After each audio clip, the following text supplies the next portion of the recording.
आज हम लोग बात करेंगे लेबर लॉ। लेबर लॉ होता क्या है? श्रम कानून। लेबर लॉ ये समवर्ती सूची में आता है। समवर्ती सूची में लेबर लॉ में चेंजिंग राज्य सरकार और केंद्र सरकार दोनों समय के साथ चेंज कर सकते हैं, बदलाव संशोधन कर सकते हैं। अब हम समझते हैं लेबर लॉ होता क्या है। लेबर लॉ मालिक और श्रमिकों के बीच एक कानून होता है जिसमें जिसके थ्रू न लेबर मालिक का शोषण कर पाए और न मालिक लेबर का शोषण कर पाए। लेबर लॉ 2005 में 3 एक्ट से मिलकर बना हुआ था।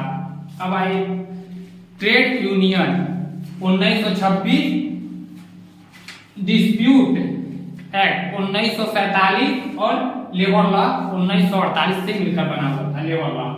अब आइए समझते हैं इस पर कौन सा नियम चेंज किया जा सकता है, कौन सा नियम चेंज नहीं किया जा सकता है। जो चेंज नहीं किया जा सकता उसको एक तरह से माना जा सकता है श्रमिकों का मूल नियम, मूल अधिकार। आइए समझते हैं बंधुआ क्या होता है। पहला हम लोग का है बंधुआ। यह श्रमिकों का मूल अधिकार होता है, एक तरह से समझिए। बंधुआ क्या होता है? बंधुआ वे मजदूर होते हैं जो मालिकों से उधार पैसे लिए होते हैं और उसके बदले में मालिक उनको काम करवाता है, उनसे काम करवाता है। और तब तक करवाता है जब तक वो अपना पैसा कंप्लीट चुकता न कर दे। इस नियम के आधार पे बंधुआ खत्म कर दिया गया, बंधुआ श्रमिकों को खत्म कर दिया गया। अब आइए हम समझते हैं दूसरा कंपनसेशन। यह क्या होता है? कंपनसेशन का अर्थ होता है मुआवजा। कंपनसेशन लेबर लॉ में कंपनसेशन का है जिसमें इसके थ्रू कंपनसेशन के थ्रू जब कोई मजदूर वर्क लैंड पे, जब किसी मजदूर का वर्क लैंड पे कोई घटना घट जाती है, कोई एक्सीडेंट हो जाता है, चाहे उसकी डेथ हो जाती है, चाहे कोई भी प्रॉब्लम हो जाती है, हाथ टूट जाता है, पैर टूट जाता है, जो भी हो, उसमें कंपनी को उस श्रमिक को, लेबर को मुआवजा देना पड़ता है। अब आइए समझते हैं बिल्डिंग रूल। जब श्रमिक मजदूर बड़े बड़े बिल्डिंगों पर काम करते हैं, पेंट पॉलिश जो भी कामें होती हैं काम करते हैं, तो बिल्डिंग के नीचे एक ऐसी व्यवस्था की जाती है जिससे अगर श्रमिक बिल्डिंग के ऊंचाई पर से गिरे तो उनको चोट ना लगे। इसके लिए बिल्डिंग के नीचे जाली टाइप में कुछ लगा दिया जाता है जिससे कि उनको चोट ना लगे। अब हम समझते हैं टाइमली पेमेंट। टाइमली पेमेंट होता क्या है? टाइमली पेमेंट सीधे बता रहा है कि निश्चित समय में जो जितना समय तय हुआ निश्चित समय में मजदूरों को उनके मजदूरी दे देना। पेमेंट निश्चित समय पर उनका वीडियो पोस्ट कर दे। टाइमली पेमेंट तक हो गया था। आइए अब समझते हैं 8 और 8 घंटे क्या होता है। लेबर लॉ के अनुसार किसी मजदूर को 8 घंटे तक ही, इस नियम के थ्रू 8 घंटे तक काम करना निश्चित किया गया है एक निश्चित पेमेंट पर 8 घंटे। अब वेज एक्ट होता क्या है? वेज एक्ट जब कोई मजदूर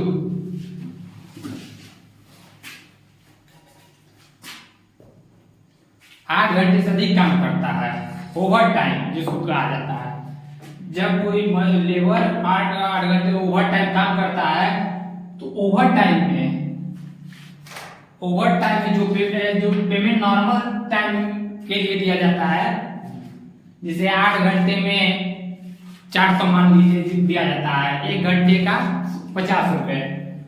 वेज एक्ट के थ्रू उस लेबर को ओवर टाइम के लिए जो सामान्य मजदूरी दिया जाता है उसका दूना दिया जाएगा पर घंटे के लिए। 150 पे इस 8 घंटे में 400 दिया जा रहा है, पर घंटे 50 का हुआ। वेज एक्ट के थ्रू उसको ओवर टाइम के लिए 1 घंटे का 100 रुपया दिया जाएगा। वेज एक्ट था, क्योंकि मजदूर अपनी सारी एनर्जी को खोने के बाद 8 घंटा काम करने के बाद ओवर टाइम करता है। अब समझते हैं मेजोरिटी क्या होता है। मेजोरिटी होता है जब कोई लेडीज मजदूर गर्भवती होती है तो डिलीवरी के 2-3 महीना पहले या डिलीवरी के 2-3 महीना बाद उसको काम न करने के लिए यह नियम बनाया गया है। काम न करने उसके बीच में उसको जो भी उसका पेमेंट होता होगा, उसको जो भी मजदूरी मिलती है उसको मिलेगा, लेकिन वो काम पर डिलीवरी के 1 महीना पहले, 1-2 महीना पहले, 1-2 महीना बाद तब उसको छुट्टी दिया जाएगा। अब लेबर यूनियन समझते हैं। लेबर यूनियन लेबरों का एक समूह होता है, एक यूनियन होता है। यूनियन का एक लीडर होता है।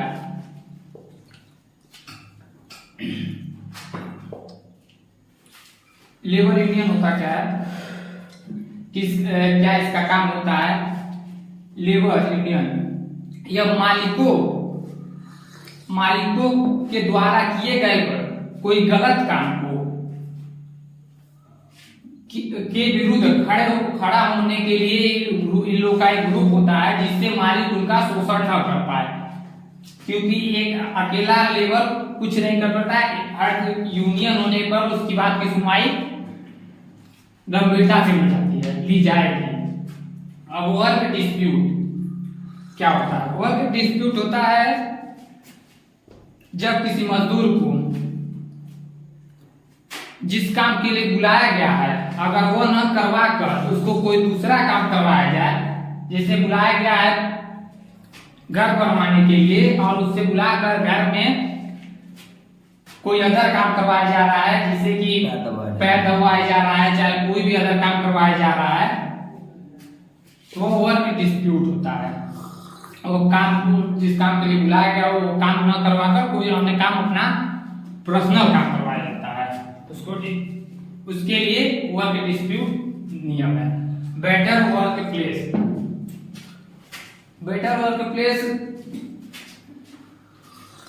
के इस बेटर वर्क प्लेस के नियम के अनुसार मजदूरों को, जो मजदूर जहाँ काम करते हो वहां की स्थान साफ सुथरा हो, स्वच्छ हो, साफ सुथरा हो, वहां मतलब कोई गंदगी ना हो। जहाँ गंदगी का जहाँ वो प्लेस हुआ पूरा साफ सुथरा हो, इस नियम में। कॉन्ट्रैक्ट लेबर क्या होता है, इसमें सबसे महत्वपूर्ण नियम यही है। कॉन्ट्रैक्ट लेबर होता है जिसे मालिक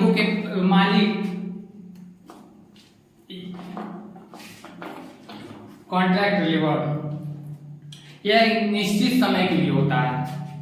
यह निश्चित समय के लिए वो होता है कॉन्ट्रैक्ट किया जाता है कि हमारे पास इतने दिन का काम है, उतने दिन तक ही सिर्फ करना है। 3 साल का काम है तो समझिए कि बस 3 साल के लिए होते हैं। वो कॉन्ट्रैक्ट साइन करवाया जाता है। कॉन्ट्रैक्ट इसलिए साइन करवाया जाता है कि श्रमिक लेबर यूनियन बनाकर यह मांग न करने लगे कि हमको 3 साल का हमको काम पे जाना है, बिठा कर हमको सैलरी मिले, अस्थायी करवा दें, हमेशा के लिए व्यवस्था हो जाए। अब इक्वल पेमेंट कॉन्ट्रैक्ट लेबर और अस्थायी लेबरों के बीच जो पेमेंट अस्थायी लेबरों को दिया जाता है वही पेमेंट कॉन्ट्रैक्ट लेबर को भी दिया जाना चाहिए, इक्वल पेमेंट के लिए। अब सेम फॉर ऑल क्या होता है, सेम फॉर ऑल होता है जो मजदूर, सेम फॉर ऑल जो मजदूर स्थायी है और जो मजदूर कॉन्ट्रैक्ट के थ्रू आए हुए हैं, उन दोनों के बीच कोई भेदभाव ना हो, उनको हर चीज जो अस्थायी की व्यवस्था हो, जो पेमेंट उनको दिया जाए वही इनको भी दिया जाए, सभी समान व्यवहार किया जाए, जो सुविधाएं इनको दी जाए वही सुविधाएं कॉन्ट्रैक्ट लेबर को भी दी जाए। कॉन्ट्रैक्ट लेबर यह मालिक सीधे लेबरों से बात न कर इसके बीच में एक कड़ी बन जाती है, इसके बीच में एक ब्रोकर काम करता है। लेबर ब्रोकर से श्रमिकों का डिमांड करता है और श्रमिक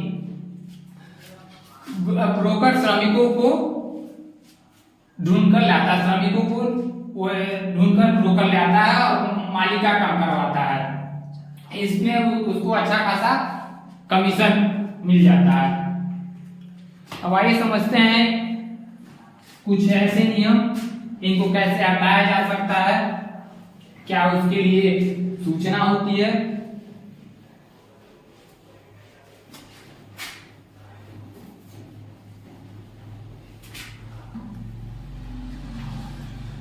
ऐसे समझते हैं उनको लेबरों को हटाया कैसे जा सकता है। लेबरों को हटाने से पहले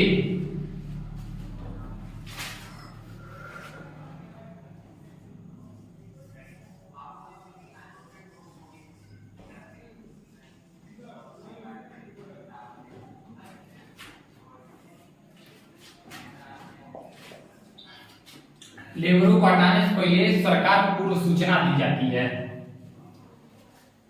लेबरों को काम से हटाए जाने से पहले गवर्नमेंट को सूचना दी जाती है कि हमारे पास काम नहीं है, हम इनकम नहीं हो पा रहा है, हम इनको दे पाए। इस नियम के थ्रू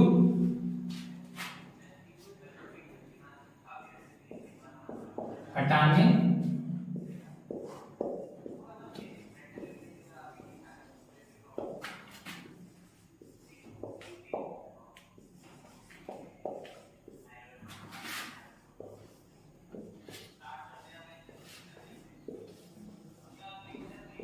सूचित किया जाता है। सूचित किया जाता है। सूचित किया जाता है। कंडीशन कोई भी हो सकती है, या तो कंपनी घाटे में चल रही हो, या कंपनी की उतना प्रॉफिट न हो पा रहा है जिससे वो मजदूरों को उचित वेतन दे पाए। कंडीशन के हिसाब से, या कंडीशन के हिसाब से हटाने जाने सूचना दी जाती है।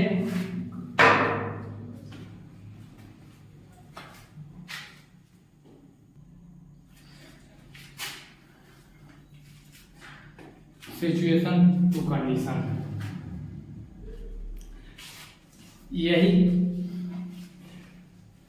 यही वजह है कि इतने भारत में इतने नियम होने के वजह, इतने कानून होने की वजह से बहुत सी कंपनियां भारत में नहीं आ पाती, इसीलिए कंपनियां भारत से भाग जाती हैं। चाइना में, और सारी कंपनियां चाइना में जाकर बस जाती है। चाइना का कोई ऐसा देश नहीं होगा जहां चाइना की प्रोडक्ट न चलती हो। वहाँ वजह, एक सबसे बड़ी वजह है लेबर लॉ। वहाँ लेबर लॉ फ्लेक्सिबल है, वहाँ लेबरों के लिए वहाँ कुशल कारीगरी काम करते थे कंपनी में। वहाँ ये सब नियम कानून नहीं चलता है जो भारत में चलता है।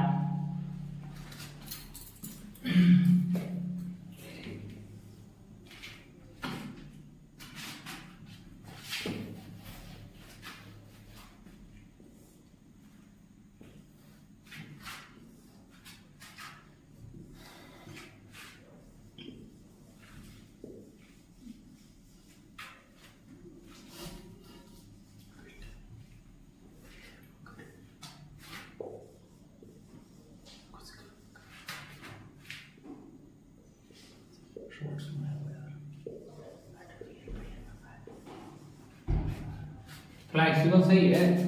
फ्लेक्सिबल FLEXIBL इससे पूछो। ओके सही है। लेबर लॉ, भारत में जो लेबर लॉ है वो बहुत हार्ड है, कठोर है। डी भी इधर है। लेबर लॉ में भारत की जो लेबर लॉ है वो हार्ड है, और चाइना और वियतनाम का लेबर लॉ फ्लेक्सिबल है। वहाँ कुशल कारीगर ही कंपनियों में काम करते हैं, और जो इससे होते हैं कोई फिजिकल प्रॉब्लम की वजह से जो मजदूर वहाँ काम करते हैं उनको तुरंत हटा दिया जाता है, जिसकी वजह से चाइना में कंपनियां बहुत सारी हैं, जिसकी वजह से चाइना बहुत आगे तक गया। अब भारत में भी लेबर लॉ में कुछ चेंजिंग किए जा रहे हैं। सबसे पहले उसकी चेंजिंग इंडिया की यूपी में किया जा रहा है, उत्तर प्रदेश में। उसमें सारे नियम को, कुछ नियम को 3 साल के लिए चेंज किया जा चुका है। 3 साल के लिए वहाँ 8 घंटे का नियम बना हुआ है, मतलब जो भी है वो नियम है वहाँ यूपी में अब लागू है 3 साल तक।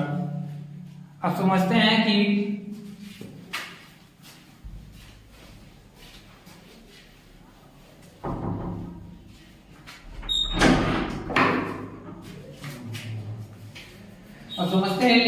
लेबर लॉ जो पूर्व क्या सूचना दी जाती थी सरकार को, वह क्या सारे लोग अपने मजदूरों को हटाने के लिए पूरे गवर्नमेंट को पूर्व सूचना देंगे। ये सारे लोगों के लिए नहीं है, वो सिर्फ एक निश्चित संख्या के लिए है। जैसे अभी हुआ कि अब हमारे पास 2 कर्मचारी काम कर रहे हैं, 2 हमारे काम कर रहे हैं, तो हमको उनको हटाने के लिए हमको किसी सरकार को इंफॉर्मेशन नहीं देनी पड़ती है। वजह यह है कि जहां मजदूरों की संख्या, लेबरों की संख्या 100 से अधिक होती है, वहां यह सब नियम फॉलो करते हैं, अदर जगह नहीं।